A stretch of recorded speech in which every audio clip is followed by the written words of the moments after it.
Hello everyone, today we will talk about how to fix or how to solve the problem of data on Strava app. You will click on settings. Here in this page, you will click on apps, default apps, app settings. In this page, you will search about the application of Strava and you will enter. Here in this page of app info, you will click on first stop and you will click OK.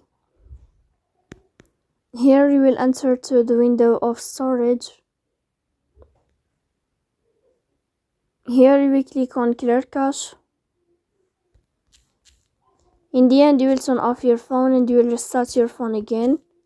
So please don't forget to support us by like and subscribe. See you next time.